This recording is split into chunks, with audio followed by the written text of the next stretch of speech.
This will serve as a review of the basic tools for use in Workspace. To begin, double-click on the Workspace icon, or you can navigate to All Programs, E-Instruction, and locate Workspace.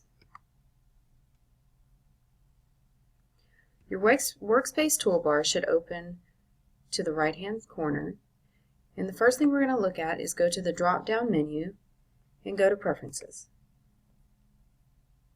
Preferences is where you're going to establish your tools and your setup and your toolbar and where your files are saved and basically all the things that need to be set up first. So first let's look at your Options tab. You should have it as the default GWB folder. Now the problem is right now this folder is going to my C drive.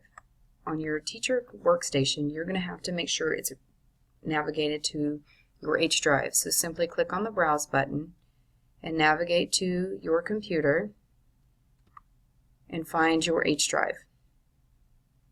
You can create a new folder in that H drive that can then attach to that file. So all of your files are stored in one location.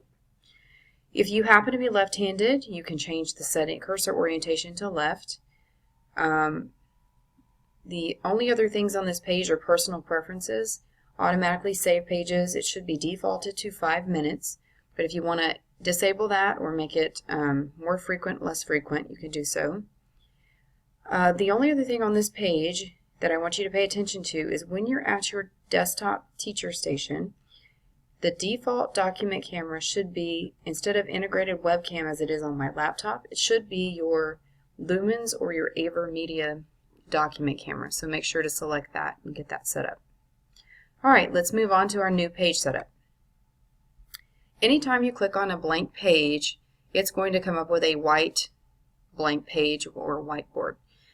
You can change the background color if you feel that your students are more responsive to a lighter shade of blue. You can change it to that or maybe a gray. This tends to be something that you'll use if you work with students with dyslexia, etc. Might help them change that color to a different color. The capture, you need to make sure that you always have it on always capture screen. That's going to always capture your entire workspace that you're working in. Your annotate over desktop should be left to prompt. That way you get to choose whether you want the entire desktop, just a certain area, so forth. Your grid page. You have two tools. Besides blank page, you also have a grid page option. When you select a grid page, it's defaulted to just lines, and you can increase the spacing between the pixels for those to help if you're going to have students write on the board with the pen.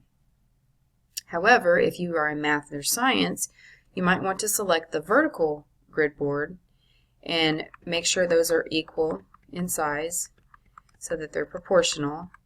But this will create basically a huge grid on the screen that you can use to plot and do diagrams. You also have the ability to change the line color here and change the background color.